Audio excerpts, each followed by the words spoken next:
Welcome back to Girl at the Con.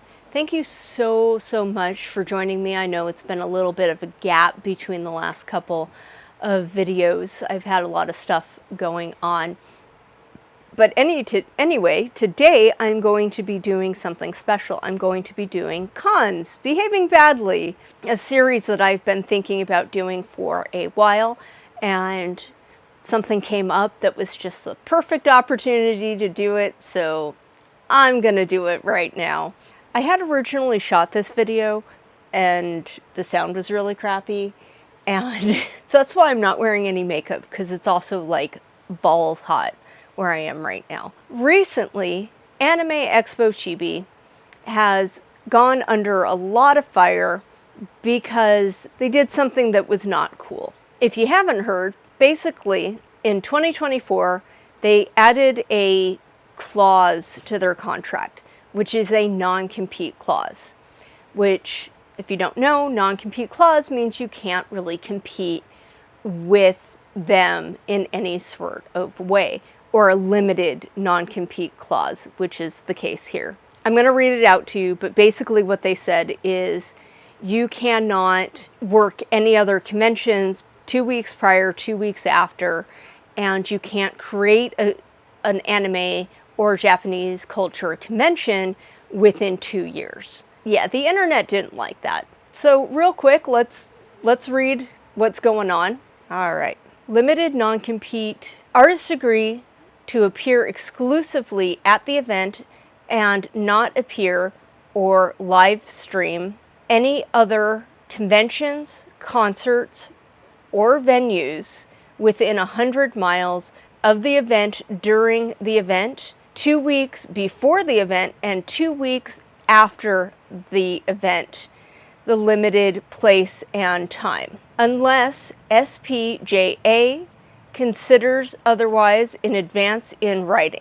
In addition, if the artist is appearing within 100 miles of the event, 2 weeks or more before the event, but within 2 months of the event, the artist shall not announce their appearance and show until after the event, because SPJA has invested so much in producing and publicizing the event at which the artists appear.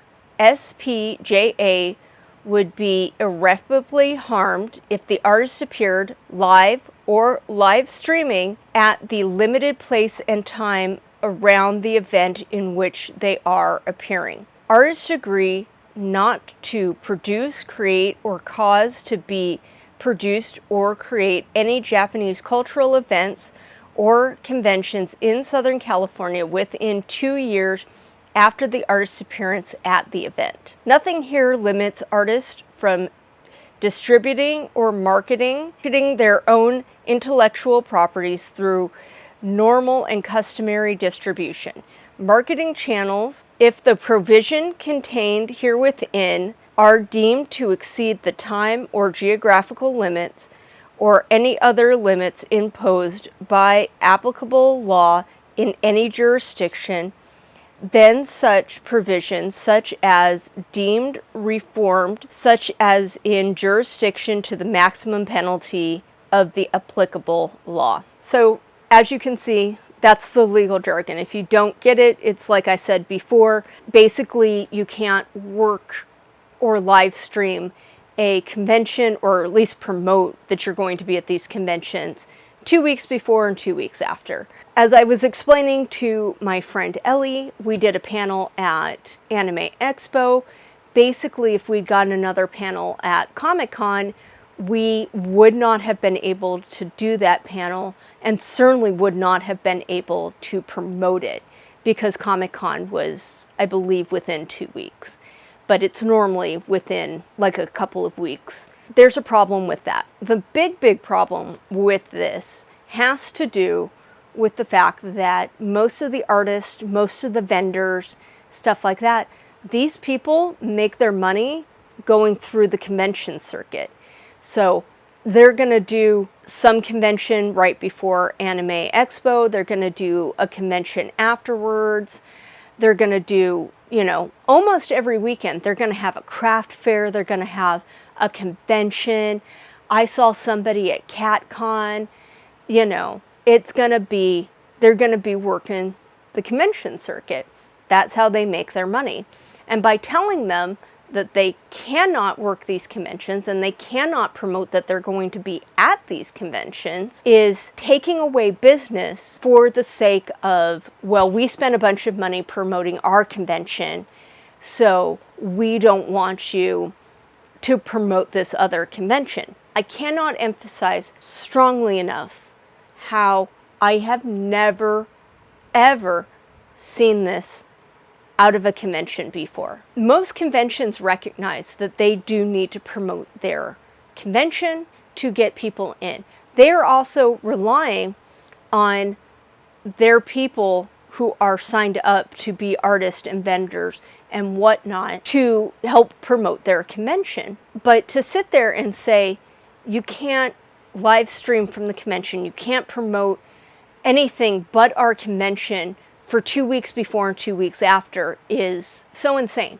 And I don't know how they got this through a lawyer, because any lawyer worth their salt would have looked at this and said, that's problematic and it probably will not stand up in court. I say that not because I'm a lawyer or I have any legal training, but in California, we do have a non-compete law that basically says employers cannot demand a non-compete clause out of employees. That being said, with the exception of anybody they hired as performers, such as there were taiko drums at Anime Expo or anything like that, those people could be considered employees.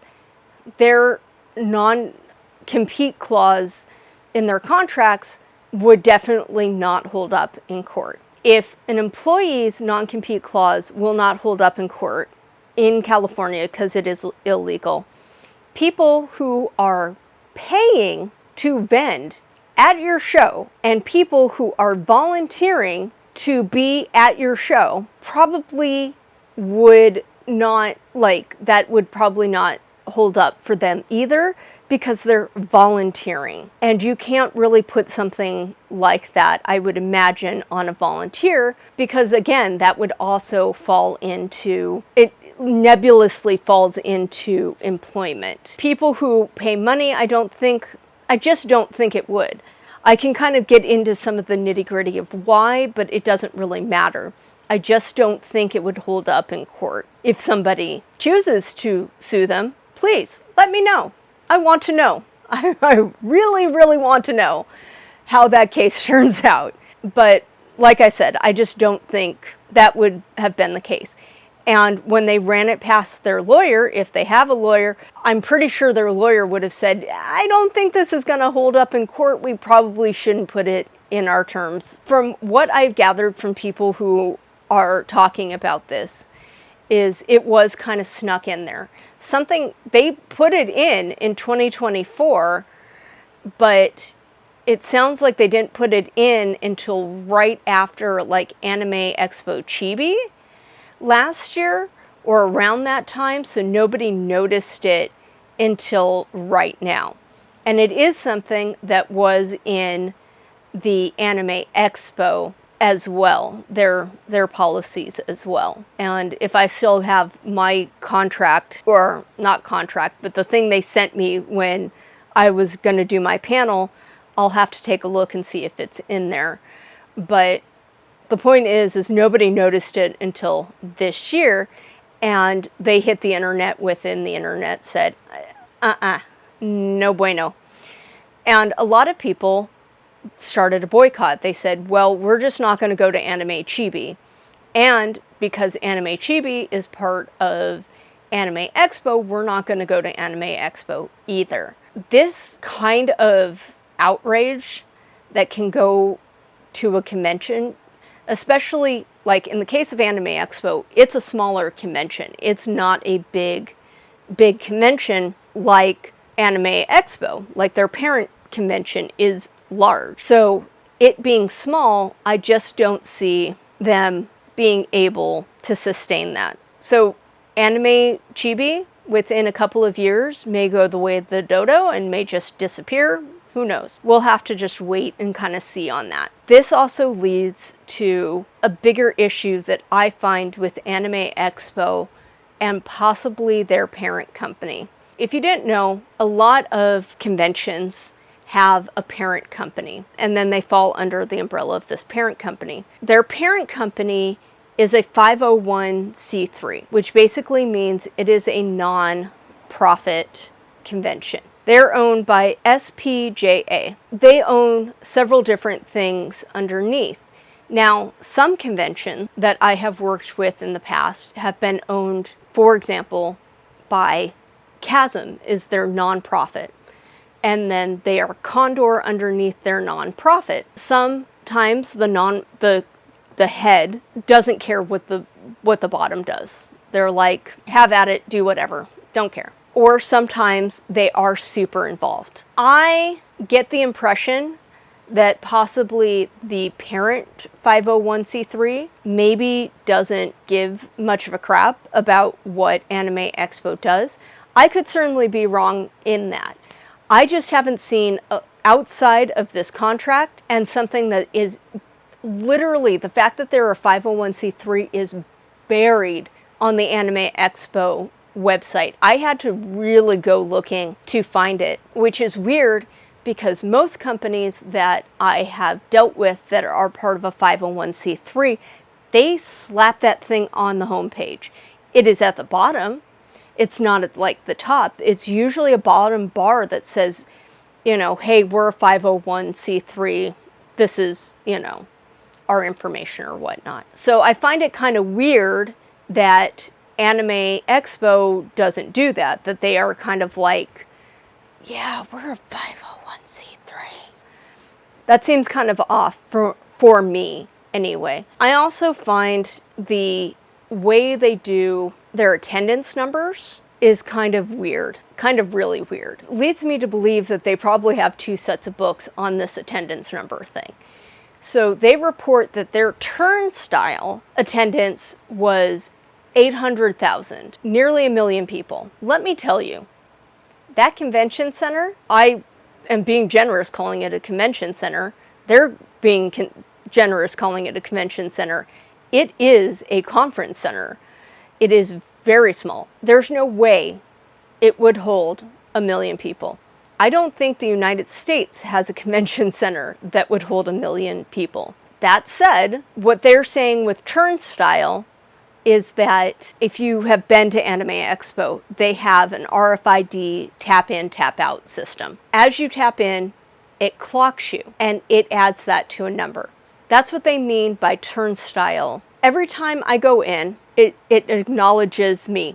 That's one. Then I leave to maybe go to a different part of the convention center. Maybe I go across the street to the 7-Eleven, whatever. I come back into the building, I tap. I go out the back way, I tap out. Then I'm looping around, oh, I want to go in the beer garden. I tap in to go to the beer garden. I'm leaving the beer garden, I tap out. If you notice, every time I'm leaving a space, I'm tapping in and tapping out, which every tap in is adding numbers to their turnstile number, even though I'm just one person. That's how you end up with an inflated number like 800,000 people. That is not even remotely accurate. It looks good in the press. It makes people go, ooh, I want to go to Anime Expo because they have all these people.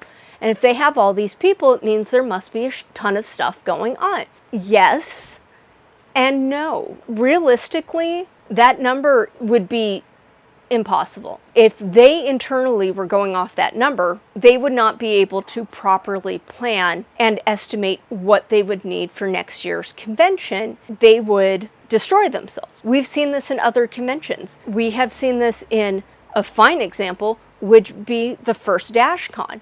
they expected 1,000 people. They got a couple hundred people. Like, you cannot overestimate your number, because then you will not have the correct pricing structure you need. You won't have the correct budget or anything like that. It can really mess you up. They've got to have an actual badge sold sort of number. The proper way that you would do this is you would look at how many badges, 1 days that you have sold X amount Thursday, X amount Friday, X amount Saturday, X amount Sunday. Then you total up your 4 or 5 day badges and add that to the number of 1 day badges. And then you have to go through and you have to say, okay, how many volunteers did we have? How many 1 days, how many 4 days or 5, whatever, volunteers do we have? And then you add that to the number.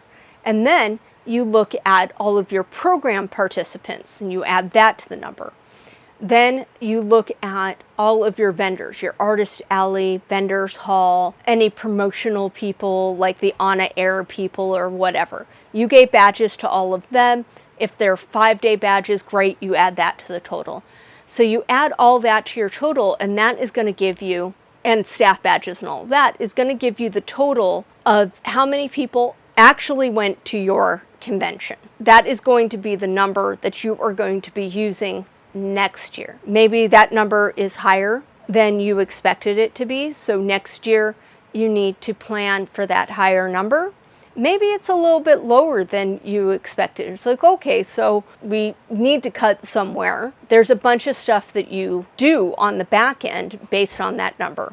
It looks really great to be able to report to people, oh, we had 200,000 people. But if you don't have 200,000 people, it just makes your business look shady for reporting numbers that clearly aren't there. Like I said, I went on one of the busiest days to Anime Expo, Saturday. I did not feel like they had 800,000. I didn't even feel like they had 100,000. I would guess, based on, and this is somebody who regularly every year goes and works for Comic-Con, so I know what 150 to 140,000 people looks like. That is one of the smallest convention centers in Southern California. I'm going to guess that they maybe had 80 to 90,000 people. That's because they have a bunch of outside space that is part of the convention that you do have to tap in and out to go to, such as the beer garden, the food truck area, and stuff like that. Given those areas, adding that stuff, I'm gonna say 80 to 90,000 people. The fact that they're also sitting there trying to get money for events that I feel should be free, such as the idol competition and the masquerade and stuff like that. These are all things that you could easily include with the ticket. Maybe you need to make it a ticketed event because it is going to be inside the arena, or maybe because you just need to know how many people are going to be there. Whatever. There are ways that you can set that up that are not forcing people to pay for it. I do not agree with that, especially for a 501c3 that is holding a very large convention, because it kind of makes me wonder where all the money's going. So yeah, I just don't know. This company just seems very shady to me. In years and years past, there have been rumors that Anime Expo has bought conventions as far south as San Diego to ensure that that convention does not compete with Anime Expo. I have no concrete proof of that other than stuff that was said in the smaller convention circuit in San Diego. You know, some of these were kind of in a place to actually know, some of them were not. Take it with a grain of salt, it's a rumor. I can't substantiate it. If they did in fact do that, and they did in fact buy smaller conventions to ensure that they were the only game in town, so to speak, that's shady as well. That's some very ruthless business practices for a convention that is ostensibly just an anime convention. That's a rumor. I'm not saying that it's true or not because I can't substantiate it, but that is something that I was told years ago I couldn't even tell you how many years ago. I'm going to say closer to 10 years ago. Like I said, this is a con that just behaves badly. I feel like every year that I hear something about Anime Expo doing something that is just like, really? Really? Again, there's a problem with the contract. It must be Anime Expo. It is that kind of thing where every year, every 2 years, I feel like I hear some sort of drama coming out about Anime Expo. And I'm over it. I'm going to continue to boycott them because I do not like any of their other business practices. I feel like they have gotten or are really shady. And I think as far as this non-compete clause goes, they've stricken it out. They said that they are no longer going to be using it, but I would not at all be surprised if they're going to wait for this to die down and somewhere down the line, they're going to quietly add it back in and hope nobody notices. My tip for everybody is if you go to a con and you're going to be a panelist or you're going to be a performer or anything like that, that paperwork that they send you, read that, because that is going to have things like non-compete clauses, non-disclosure clauses. It's going to tell you what is expected of you and what is expected of them. Usually, in this case, it's going to be a lot more is expected of you than is expected of them.